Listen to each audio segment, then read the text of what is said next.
Nós vamos dar sequência com a nossa programação aqui no palco principal, convidando agora para o painel Bioeconomia Amazônica, como empreender sua sustentabilidade, lucro e impacto social.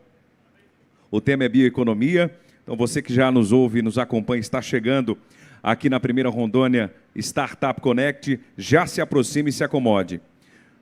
Vamos convidar ao palco o moderador deste painel, senhor Inácio Rocha.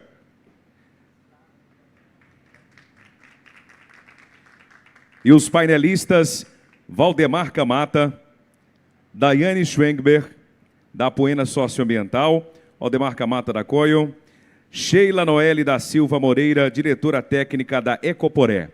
Esses serão os nossos painelistas neste primeiro painel do dia, Bioeconomia Amazônica, como empreender com sustentabilidade, lucro e impacto social.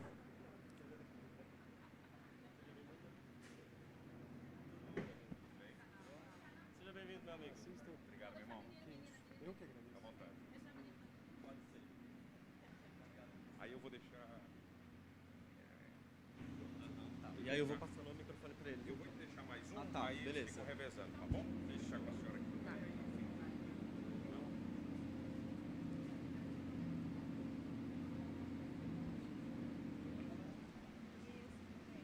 Bom dia a todos.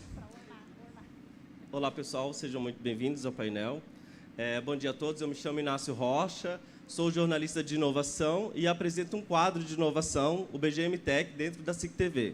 Um quadro para a gente poder contar os nossos cases. E é um prazer estar aqui com esses convidados especiais aqui para a gente poder falar sobre bioeconomia. Pessoal, é o seguinte, sejam muito bem-vindos ao nosso painel sobre como empreender com sustentabilidade, lucro, impacto real, bioeconomia na Amazônia. Hoje eu estou aqui com 3 pessoas de caminhadas diferentes, mas que carregam o mesmo propósito, transformar realidades por meio de negócios melhores. A Daiane veio de Porto Alegre, onde o empreendedorismo de impacto ganha espaço. O Camata usa tecnologia de ponta para enxergar a floresta de um jeito que pouca gente consegue. E a Sheila atua diretamente com as comunidades, garantindo que o impacto social chegue na ponta. Agora eu abro 1 minuto para cada um de vocês se apresentar. Começo com você, Sheila.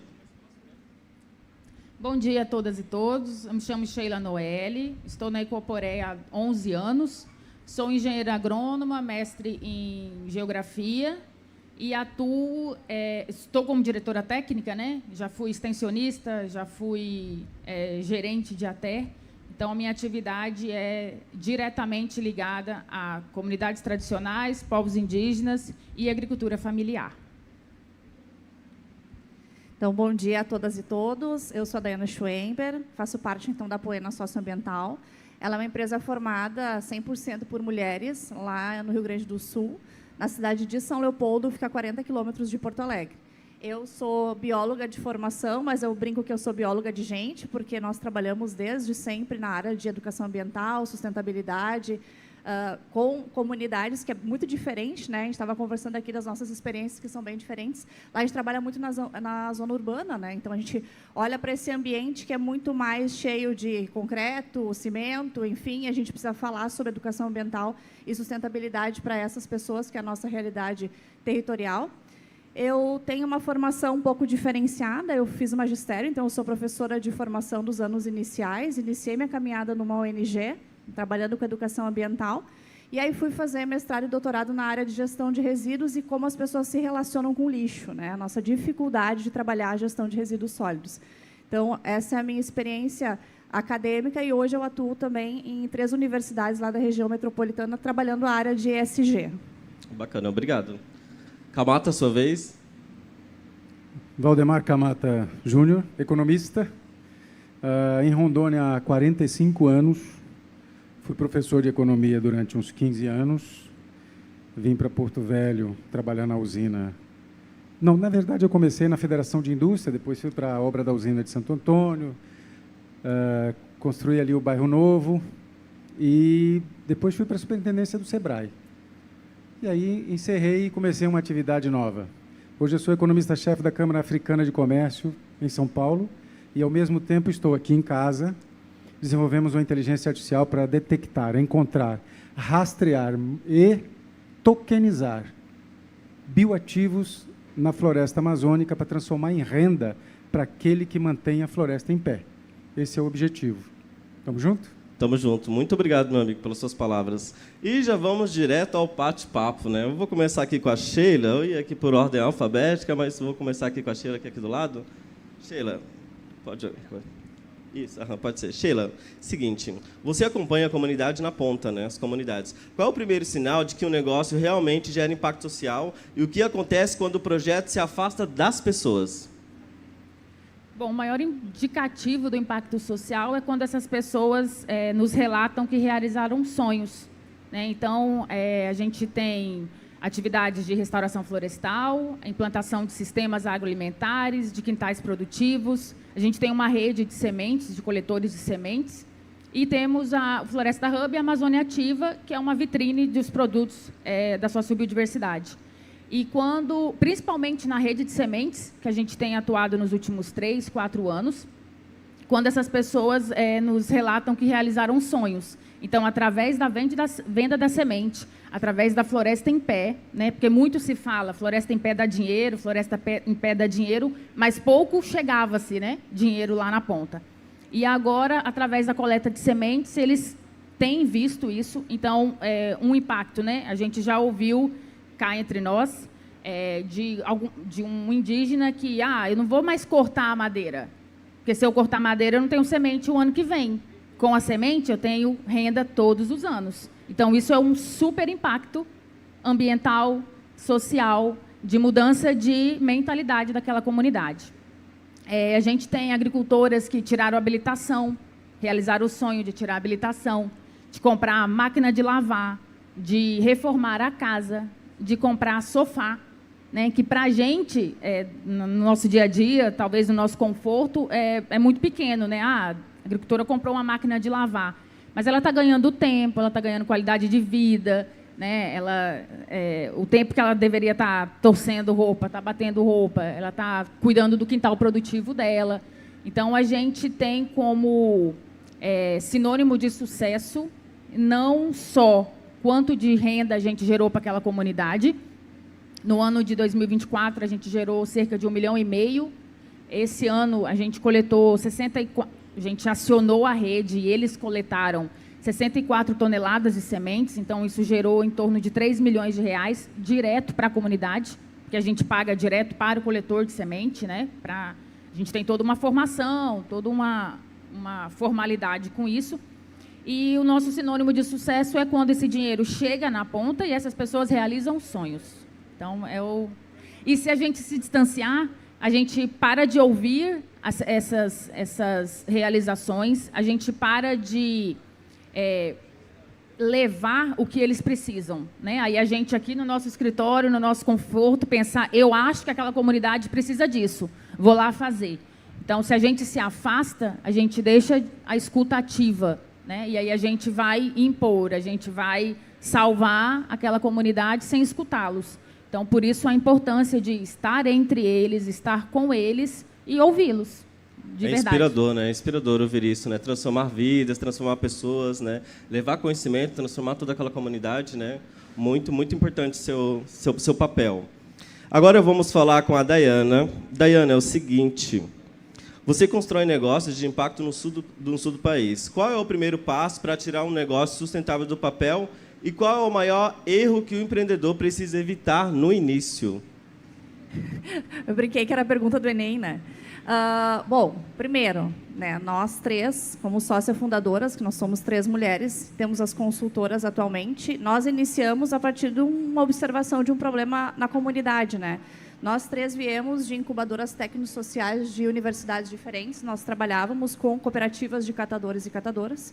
Então, a nossa inspiração de criar um empreendimento de impacto socioambiental, de fato, foi ouvir as pessoas, né? Esse público-alvo, na época, ia deixar de ser atendido pelos projetos, porque as universidades perderam, então, o incentivo em 2015. Então, nós pensamos como construir algum negócio, algum empreendimento que gerasse impacto positivo e a gente seguisse trabalhando naquilo que a gente acreditava. Nós 3 éramos de áreas diferentes, né? Nunca tínhamos empreendido. Infelizmente, hoje a gente fala de empreendedorismo dentro das universidades, muito pouco ainda, né? A gente vê que até as escolas são um pouco mais avançadas do que a própria universidade, mas eu sou uma bióloga que nunca tive uma aula de administração, de empreendedorismo. Eu falei ontem aqui na avaliação que essa oportunidade de estar aqui, né, sendo avaliado numa ideia de negócio, de startup, de incentivo com mentores, já atalha muito esse processo das dificuldades que nós não tivemos, né? A Poena tem 10 anos, ela completa 10 anos esse ano, e nós tivemos muitas dificuldades no sentido de gerir um negócio mesmo e ele ser muito diferente dos negócios comuns. A gente brinca que a gente é um case infeliz do Sebrae. O Sebrae nunca conseguiu nos encaixar em algum lugar, porque nós somos uma empresa que ela é muito alinhada quase ao cooperativismo, né? Nós temos uma gestão que ela é horizontal. A gente sempre falou que nós éramos autogestionárias, né? Nós trabalhamos de uma maneira horizontal de trabalho, nunca na maneira vertical, assim como os nossos clientes e público final. Então, construir a Poena foi para pensar em soluções sustentáveis, olhando o nosso público-alvo, que eram as cooperativas de catadores. Depois nós vimos que, de fato, trabalhar para eles seria quase impossível, porque eles não teriam como nos pagar, e as pessoas até tentam entender como a Poena sobrevive, já que nós somos uma empresa e não uma ONG, né?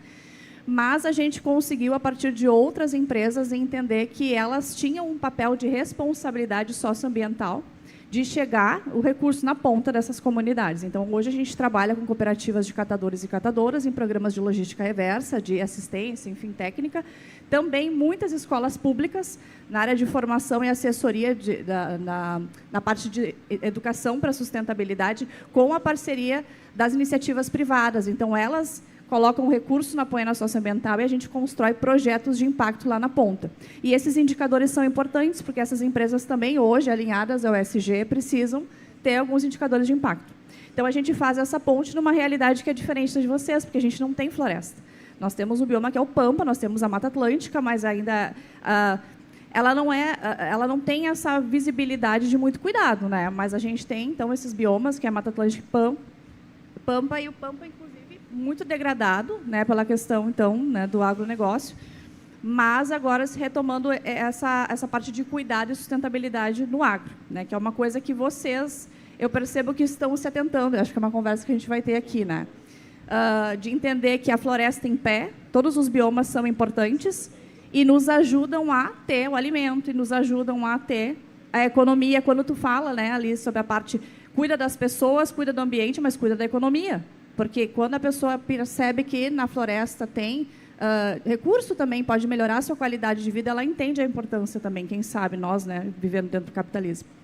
Mas a dificuldade é que, quando a gente começa esse empreendimento, a gente não tem essa orientação. Então, isso é um papel fundamental de eventos como esse, né, que atalha esse caminho de erros, assim. E, apesar das dificuldades, né, que nós tivemos brincando, né, com o Sebrae, a gente sempre foi case, a gente se divertia muito, a gente conseguiu usar aquilo que era importante dentro do empreendimento de impacto socioambiental e aquilo que não fazia sentido, a gente deixava de lado e foi construindo a nossa maneira de fazer gestão, né? E bacana. E é muito bom te ter aqui, já falei para ela, já para a Dayana, né? A gente se inspira muito no sul do país, já participamos de várias comitivas, né, visitando lá vocês. Seja bem-vinda mais uma vez. Agora eu vou falar com o meu amigo Kamata. Tem até um vídeo dele rodando aí atrás, da Coil, né? Tinha um vídeo dele ali de ar ali, mas eu vou jogar a pergunta enquanto esse vídeo fica rolando ali, e depois você pode fazer mais comentários ali em cima, então. Pode ser, meu amigo? Claro. Olha só. Kamata, a sua IA identifica espécies e monitora a floresta com precisão. Como o dado ambiental transforma a preservação em oportunidade de negócio? E qual é o maior desafio para escalar essa tecnologia? Bom, excelente pergunta. Procure o Alicop do Sebrae, tá? Alicop. Tá, vamos lá. Eu acho que vocês perceberam aí que a floresta aparece numa imagem e aí os nomes dos bioativos vai surgindo também. Começando bem do começo, vocês fazem ideia do tamanho da contribuição da Amazônia para o sequestro de carbono no planeta por ano? Por ano. Não fazem, né? Minimamente 90 bilhões de toneladas de sequestro por ano. 90 bilhões de toneladas. Vocês sabem qual é o volume de sequestro de carbono do Vale do Silício? Com toda aquela bastante cascavel, escorpião, essas coisas, e uns cactos, né? 35 mil toneladas ano. Vocês viram a diferença? Mas me diga, qual é a renda que é per capita do Vale do Silício? $117 mil por cabeça, por ano. Ok? Qual é a renda per capita dos extrativistas da Amazônia? Chuta. Pois é. Vamos botar em dólar? Máximo $3 mil ano. Tem uma dicotomia aí, não tem? Vocês já haviam parado para pensar nisso? Não, né? Pois é. Então, por que é que fazendo tanto por esse planeta, essas pessoas que cuidam da floresta têm que ter essa renda? Sustentabilidade não é para eles? É para quem ganha $117 mil por ano? Essa é a reflexão que eu quero para vocês. Mas, ao invés de só fazer reflexão, vamos agir. Como eu posso fazer com que esses extrativistas, por exemplo, tenham uma vida menos difícil? Por que a tecnologia não pode chegar até eles? Sim, não só para identificar bioativos que ele ainda não viu na floresta, mas também para fazer com que ele tenha tecnologia para fazer a coleta.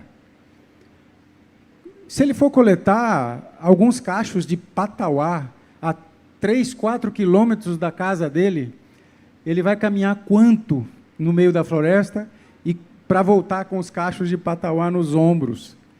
A gente fez isso com drone. A gente vai por GPS, porque tudo que essa IA verifica, ela georreferencia e exporta em sistema de GPS, para eu chegar em cada unidade. Georreferencia, cada árvore ganha um CPF, isso é tokenizado, rastreado, e vai para um blockchain para que não seja modificado, para que a verdade continue verdadeira. Tá? Resultado, se eu faço a tecnologia chegar até ele, a vida dele fica menos difícil. Eu amplio a escala de coleta, a rapidez da coleta, a rapidez da entrega e a rapidez com que a renda entra no caixa dele.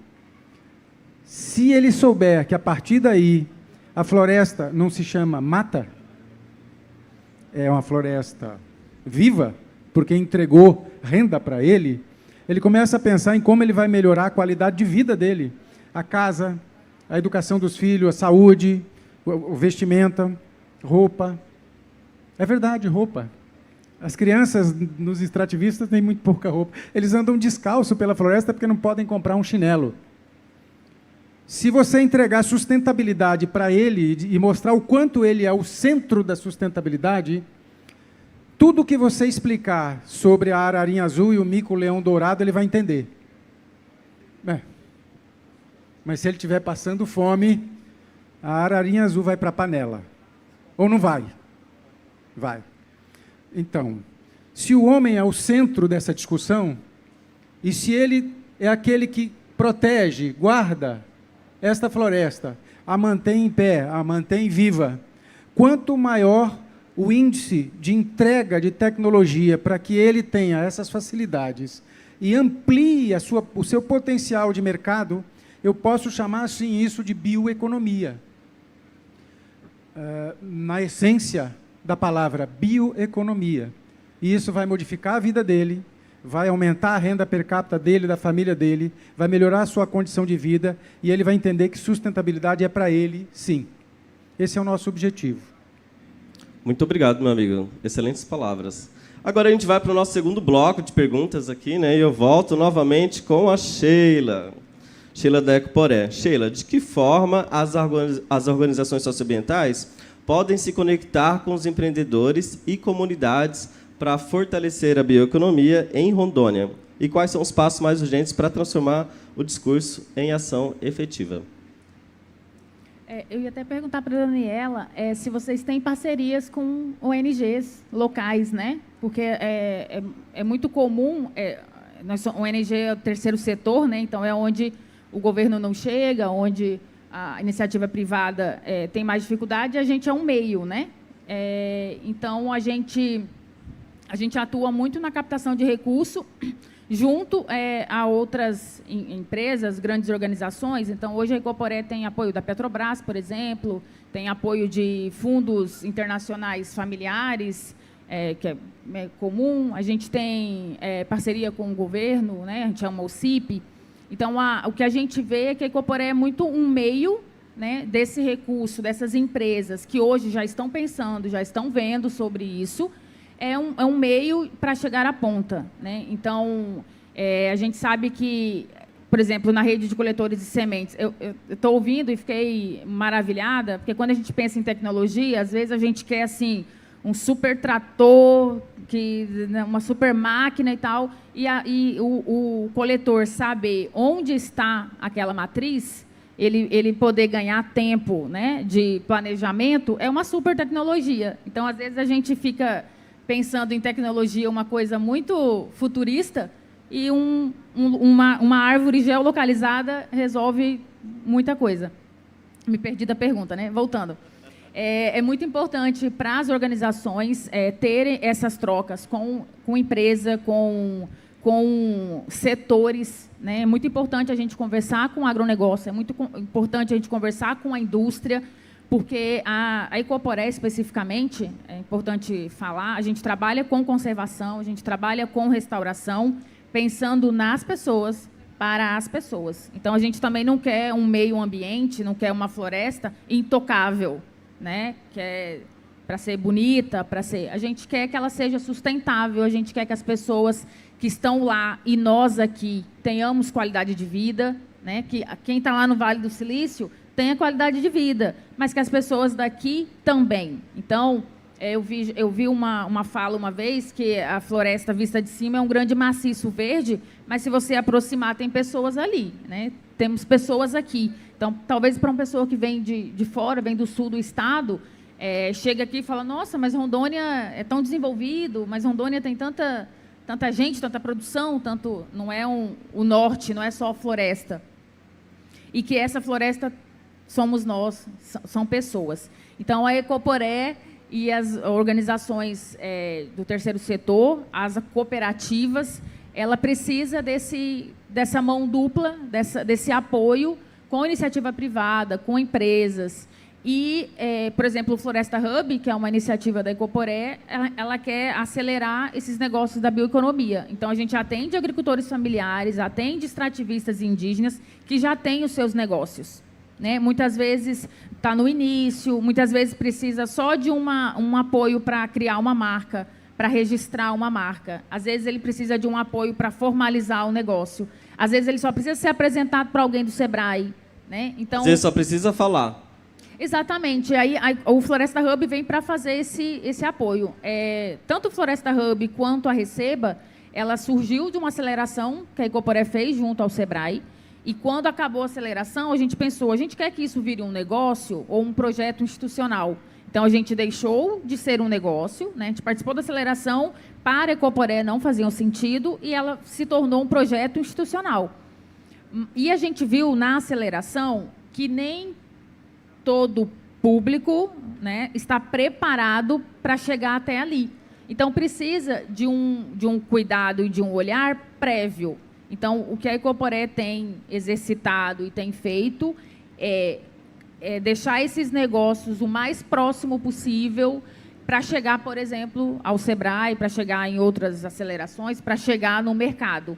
Então, acho que é isso. Me perdi um pouco. Mas... A cultura também, né? Essa questão da cultura, né? A gente sabe dar um pouco dessa resistência. Eu vou fazer uma pergunta muito boba aqui, desculpa a plateia, mas assim, qual o impacto da tecnologia nas comunidades, né? Esses dias eu mostrei um vídeo daquele robô, aquele dog robô, não tem? Para minha família, que é de Alvorada do Oeste, o pessoal ficou assustado. Tinha uma tia evangélica lá que achou que já era o bicho, né? Entendeu? Mas qual é o impacto da tecnologia nas comunidades? Como eu disse, tecnologia é muita coisa, né? É o que facilita, é o que otimiza tempo. Assim, hoje as comunidades já têm muita conectividade. Isso é uma realidade de Rondônia, né? Eu sei que se a gente adentrar o Amazonas, adentrar áreas mais remotas, não. Mas em Rondônia, né, a gente já tem muita conectividade. Então, muitas comunidades indígenas, muita unidade de conservação extrativista já tem, por exemplo, internet, Starlink. Muitos já conhecem drone, já tem drone, já trabalham muito com GPS. Bacana. Né? Outras organizações, o próprio ICMBio, a própria SEDAM, trabalha com monitoramento, né, com brigadas de monitoramento territorial. Então, eles usam drone para preservar, para correr perímetro do território. Tecnologia é presente e é uma coisa que traz o jovem para o negócio, para ficar. Então, hoje, em comunidades, seja agricultura familiar, unidade de conservação, que tem internet, por exemplo, a gente tem mais jovem. Ele não precisa sair para ter conectividade, ele já tem ali. Se tem um drone que vai fazer, se ele não precisar caminhar 3 quilômetros para mapear matrizes, né? Porque primeiro ele vai ver onde tem essas matrizes, Sim. depois vai coletar no momento adequado. Se ele puder fazer isso com um drone, isso vai fazer com que o jovem fique na comunidade. Sim. Porque o jovem não quer, como o pai andava trilha de seringa, né? Estrada de seringa. O jovem hoje em dia não quer. Não está errado, Não tá né? errado, E a tecnologia vem para isso. E aí a gente tem que tirar o estigma de tecnologia, uma coisa muito futurista. Um GPS, um drone, um aparelho celular, né? Hoje eles usam muito, fazem muita coisa com o celular. E a tecnologia está presente, tem facilitado. Que bacana, obrigado pelas suas palavras. Desde que eu voltei de Santa Catarina, tenho ouvido falar muito da Ecoporé, do trabalho de vocês, então, mais uma vez, meus parabéns, tá? Agora eu vou falar com a Dayana. Dayana, é o seguinte, como a bioeconomia pode transformar realidades locais na Amazônia quando olhamos para experiências de quem atua em territórios distintos, como o sul do país e a região norte. E o que Rondônia precisa entender para acelerar esse processo? Outra pergunta, Denê. Não, mas pensando em tecnologia, assim, antes de entrar na minha pergunta. Primeiro que a tecnologia ontem, acho que até a palestra do professor Luiz foi interessante dizer que tecnologia é para resolver problemas, assim, para a gente facilitar a nossa vida, buscar instrumentos, né, que vão fazer com que a nossa vida fique mais fácil. É a maneira como essa tecnologia é manipulada que a gente às vezes fica preocupado, né? Então, a tecnologia vem para nos ajudar, né? Ou deveria, né? Bom, mas enfim, em relação à nossa experiência de território, né? Na Amazônia, a gente tem esse distanciamento territorial muito forte, né? Na verdade, eu acho que isso faz com que a gente crie... Aí, ouvindo agora, falando de tecnologia lá nos povos, né? Assim, quem faz, quem trabalha. Há pouco tempo atrás, eu tenho uma pessoa conhecida que comentou que veio fazer uma imersão, né, ali em Manaus, tá, na Floresta Amazônica, e ficou impressionado que os indígenas tinham celulares e internet. Eu fiquei pensando, gente, 2025 todo mundo tem que ter, sabe? Então, realmente, a gente precisa, então, como quem está no Sul... É uma necessidade, né? Pode comentar. A gente precisa levar esse conhecimento de, primeiro, né, que todos nós devemos ter acesso a uma maior qualidade de vida, e isso é maior qualidade. Mas está mexendo no que for no seu celular. Bom, cada um faz o que quer, né, mas a pessoa tem o direito de ter acesso. E isso, com a tecnologia, facilita outros processos, né, de trabalho. Então, em relação ao Sul, primeiro que eu acho que a gente tem uma certa ignorância muito grande do que acontece no Norte. A gente tem um distanciamento muito grande, eu falo, me colocando nesse lugar mesmo, por realmente estar distante, não ter muito. A gente ouve muito sobre a floresta amazônica, tu falou, né? Esse painel verde. E é assim que a gente enxerga, né? Olhando ontem o material de fazer ali todo um mapeamento, a gente fica impressionado. Eu, como biólogo, brinquei, árvore, né? Mas, assim, tu enxerga a vida, e as pessoas estão ali, todo mundo usa a natura, todo mundo usa um monte de produto que é oriundo, mas ninguém nem pensa de onde vem, da maneira como vem. Então, eu acho que o nosso papel lá no Sul é, cada vez mais, fazer essa ponte, aprender com vocês, né? E conhecer a importância desse cuidado dessa floresta em pé, e o que significa essa floresta em pé, porque realmente as pessoas também não sabem o que significa, as pessoas também têm essa ideia errada de que floresta em pé é intocável. Não, a ideia da floresta em pé é justamente para pensar a questão social, ambiental e econômica de um país que pode ter uma potência muito grande olhando essa floresta, quando olha isso com cuidado, enfim, olhando todas as ideias e perspectivas externas que tem hoje em dia de apelo ao que a gente tem aqui de riqueza. E eles estão muito atentos a isso. E aí, em relação ao que a gente pode fazer, primeiro que eu acho que vocês aqui do Norte, cada vez mais, têm que ir em eventos do Sul e serem convidados para estar. Né? Eu sempre brinco que quando eu vou para o Norte ou para o Nordeste, eu fico envergonhada como sulista, né? Porque a gente não vê, a gente é convidado para ir nos eventos do Norte e Nordeste, mas as pessoas não são convidadas para ir até o Sul para falar sobre a sua realidade. E é muito distante. Então, por exemplo, nós temos um pouco mais de conhecimento enquanto Apoena, porque até essa palavra, que é Tupi-Guarani, ela vem do Norte, porque a minha sócia é manauara. Então, a Joyce ela tem uma startup, né, em Manaus, que é a Alt Guardiões da Floresta, Guardiões das Águas, vocês são das florestas, vocês precisam fazer essa ponte. Né? Então, a Joyce com o irmão dela construíram, né, a partir também de incentivos e de movimentos como esse de aceleração de startups, um barco flutuante que coleta resíduos sólidos flutuantes para a construção desses resíduos fazer novos produtos. Né? Então, pega, coleta e leva para cooperativas de catadores de Manaus, né? Para ter essa visibilidade, diminuir atravessadores, enfim. Então, essa construção também vem de um problema, de uma problemática que a Joyce e o irmão dela visualizaram muito, que não sei a realidade aqui, por exemplo, de Porto Velho e região de Rondônia, em relação a muito resíduo, muito plástico nas bacias. Né? Então, a partir de várias remadas ambientais, então começou com uma ONG, e nós lá no Sul temos parceria com a Parceiros Voluntários, com a Fundação Renner, entre outras, né, ONGs, mas aqui, então, no Norte, a Joyce inicia esse trabalho com a remada ambiental e coletando esses resíduos, muitos deles não sabiam o que fazer, viravam rejeito.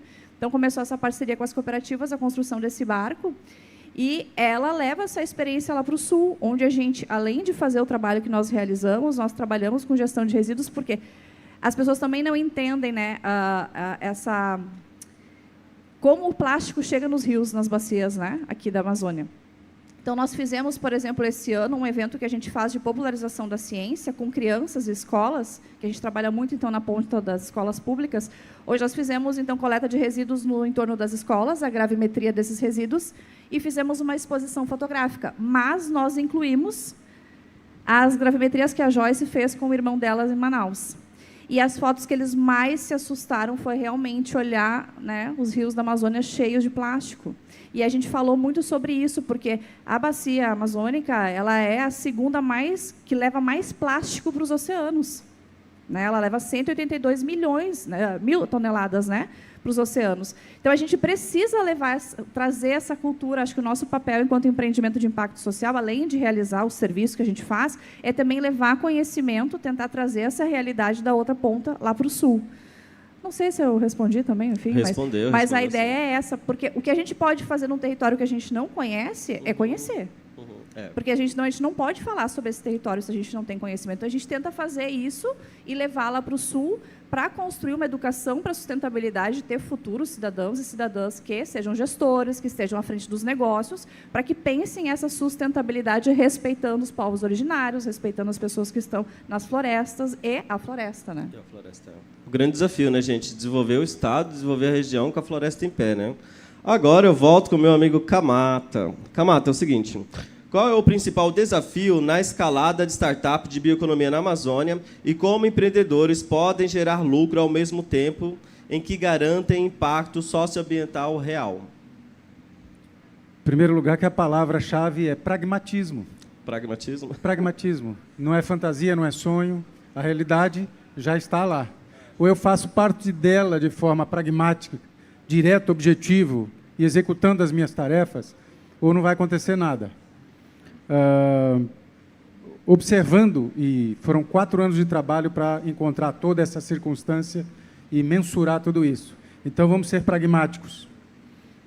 4 horas de treinamento numa ocorrência de umas 80 unidades de Patauá, todas carregadas com cachos. 4 horas com um drone, 1 tonelada foi retirada. Quanto tempo leva o homem para tirar 1 tonelada de Patauá? A mais ou menos uns 3 quilômetros. Mês, talvez. Ok, pode compartilhar. Pois é. Então, não é uma teoria. Nós fomos lá e fizemos. A IA identifica. Como é que o drone chegou lá? GPS. Ele foi sozinho. Depois que ele chegou, eu acionei a câmera e fizemos ele baixar um pouco para que a corda e o gancho chegasse até quem ia botar o cacho de Patauá. Pronto. Temos um projeto de um caminhão com um container em cima que vai a uma mini usina para esmagamento do fruto. Se cada Sim, já está, o projeto está pronto, a construção só não iniciou ainda porque me falta dinheiro. Mas vamos lá. Atenção, uma cooperativa pode ter um caminhão desse. Ele vai circulando pelas propriedades rurais, onde tem os frutos de patauá, por exemplo, só para dar sequência, pega o fruto, já esmaga ali e leva só o óleo e deixa a polpa para que ele possa usar para o que ele quiser, seja qual for. Entende? Isso é pragmatismo. Isso é que tem que chegar até essas pessoas. Ah, mas para quem que ele vai vender? Nós já temos uma letter of intent, uma LOI, com uma empresa de Valinhos, no interior de São Paulo, que só compra bioativos. Só compra bioativos. Ela já disse em correspondência para nós, e assinou e disse, tudo que vocês puderem coletar de bioativos em Rondônia, com o nível de rastreamento que vocês vão entregar, nós compramos tudo. Eu já tenho um comprador. Pronto. Não é para fazer chegar a renda a quem precisa, a quem cuida da floresta, a quem mantém a floresta em pé, para que ele perceba que a floresta está viva, sim, porque dá recursos para ele, pelo trabalho que ele faz, a mantendo viva, coletando e entregando seus bioativos. Então, nós conectamos quem está lá com a tecnologia e fomos buscar aquele que compra o produto para transferir a ele a confiabilidade que ele ainda não tem. Simples assim, não tem mistério. O processo já está todo, inclusive, assinado e contratado. Falta começar, e nós começaremos agora, no mês de janeiro, 10 pequenas propriedades em Rondônia para mostrar o que é uma prova de conceito. O que é uma prova de conceito? Nós fizemos levantamento nos últimos 4 anos de qual a ocorrência de bioativos em 1 hectare de floresta, na média, na região amazônica. Qual é a ocorrência de patauá, açaí, buriti, inajá, murumuru, cumaru, copaíba, castanheira. Pode fazer uma lista aí, certo? Breu branco. Murumuru faz manteiga, $60 um quilo. O que mais? Breu branco eu não vou falar porque vai assustar. Unha de gato, seiva, 1 ml da seiva da unha de gato. $1.000, 1 ml. Calma. Chegaremos lá. Então, para finalizar aqui, sobrar uns minutinhos para a gente se despedir, eu diria o seguinte, feito todo esse trabalho de levantamento, não se assustem, mas guardem aí. 1 hectare de floresta, se você coletar os bioativos, na média da ocorrência, só vendendo os bioativos in natura, você consegue R$4.000 por hectare. R$4.000 por hectare. Foram 4 anos sem acreditar, até que eu tive que concordar que é isso mesmo. E eu estou chutando baixo. Tá? Estou chutando baixo para as pessoas se assustarem porque ganharam mais e não porque ganharam menos. Tá? Posso fazer uma pergunta? Claro. A questão da negociação dos bioativos. Como é que é trabalhado a questão do volume? Porque o que a gente escuta é que lá na comunidade, quando eles querem fazer alguma venda, algum contrato, o outro lado exige grandes volumes, que não é impossível naturalmente eles atingirem com aquela área, enfim. Como é que é essa questão? Perfeito. O que acontece é assim, nós vamos trabalhar com todas as cooperativas. A cooperativa vai ter o volume. E se de preferência ela deve ter, porque se ela tiver o caminhão que vai esmagar e trazer só o óleo, o valor agregado é outro, ela vai entregar o óleo, não vai entregar o fruto. E isso vai para o produtor, porque a cooperativa fez isso por ele. Então, a gente quer que as cooperativas tenham drones para ajudar na coleta e os caminhões com a usina, a mini usina de esmagamento, para entregar óleo essencial. Sobe o valor agregado. Aí não é mais 4.000 por hectare. Esse número pode chegar a R$18.000 por hectare. E isso foram valores que eu discuti com o gestor de uma das maiores empresas compradoras de bioativos e fornecedora de laboratórios, etc. e tal, que está lá em São Paulo. Né? Pode chegar a esses números. Então, senhores, bateu a porta a realidade. Mas se a tecnologia está aí sendo desenvolvida por nós e por muitas outras pessoas que querem fazer isso acontecer, o que nós precisamos fazer é que ela chegue urgentemente às mãos de quem precisa. Chega de discurso, chega de muita conversa romântica. vamos para a prática. Tá? Desculpe aí, mas é isso aí. Capaz. Meu amigo, eu fico muito feliz, né, em ouvir tuas palavras, né? Conheço o trabalho da Coil, né, um trabalho muito importante, uma excelente empresa. Esse é o grande desafio, né? Continuar desenvolvendo com a floresta em pé. Então, não é fácil, né, gente? Não é fácil.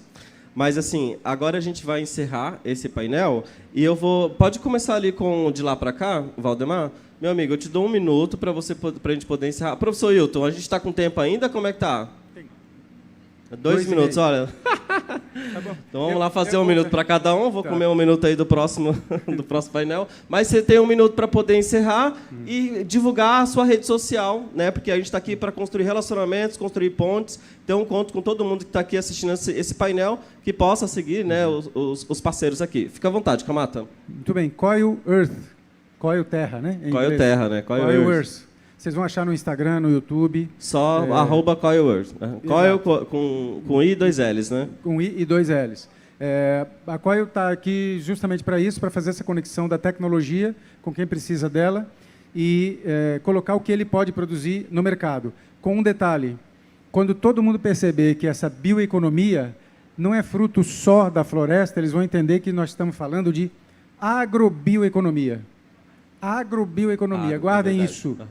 Porque a união dos dois vai maximizar o resultado do agro e vai maximizar o resultado da floresta. Muito obrigado, meu amigo. Daiane, Eu falei bastante, né? Então eu quero agradecer mais uma vez a oportunidade de estar aqui, né? E aprender com vocês, né? Como eu falei, não é minha primeira vez no Norte, mas é minha primeira vez em Rondônia. Eu espero voltar em breve. E eu desejo de verdade que a gente construa mais pontes, assim, principalmente para levar esse conhecimento que vocês têm aqui, a realidade, que é muito diferente da nossa. Nós somos um estado que foi atingido brutalmente pelas mudanças climáticas, né? 95% falamos muito sobre isso, né, do estado. E tem a ver, sim, e as pessoas não fazem essa conexão. Então, a gente precisa falar muito mais sobre educação. A ONU tem um dado, né, que a cada $1 que a gente investe em educação para prevenção de desastres climáticos, a gente deixa de gastar em torno de $7 para depois fazer toda a remediação, né? Então, a gente precisa falar mais sobre educação. A Poena Socioambiental está aí à disposição. É @apoena, não é poema, é Poena Socioambiental e @Daia Sustentável. Eu também trabalho lá na região sul com comunicação para sustentabilidade numa rádio local, então vocês podem acompanhar por lá também. Muito obrigada mais uma vez pela oportunidade. Eu espero vocês aí lá no sul agora. Com certeza, a gente está lá direto. Obrigado pela sua presença, tá? Sheila, por favor, 1 minuto. Eu vou pegar o gancho ali. Falar com indígenas sobre a importância da floresta, com extrativista, é muito fácil, porque eles têm uma conexão, eles entendem isso. Para os agricultores, grandes agricultores, pequenos, é um pouco mais difícil. Então, o que a Ecoporé tem trabalhado, para além das comunidades, é que a agrobioeconomia funcione. Então, assim, aquela reserva legal que ele tem lá, que ele vê como uma área inservível, que ele vê como um estorvo, que ele vê como está perdendo dinheiro, que ele veja e entenda os ativos que estão ali e que ele possa continuar produzindo nas áreas abertas e, enfim. Então, é uma caminhada que a Ecoporé tem feito também para que eles enxerguem dessa forma. Então, a Ecoporé é uma instituição muito antiga aqui em Rondônia, né? Nós temos 37 anos.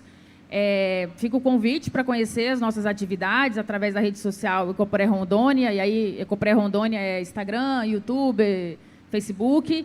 A gente tem uma sede aqui em Porto Velho, um viveiro em Rolim de Moura. Fica o convite para quem quiser conhecer nossas estruturas e conversar mais. Mais uma vez, obrigado, Sheila.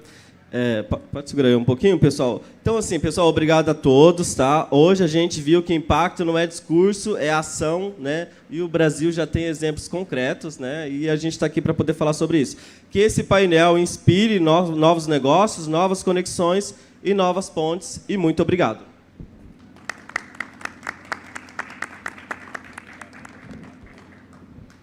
Valeu.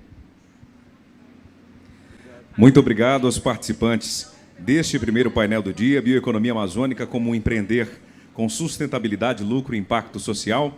Vamos ao registro, a foto e os agradecimentos. Mais uma vez ao moderador Inácio Rocha, aos participantes Sheila Noelle, diretora técnica da Ecoporé, a Daiane Schwengber, cofundadora da Poena Socioambiental, e também Valdemar Kamata, cofundador da Coil Earth. Muito obrigado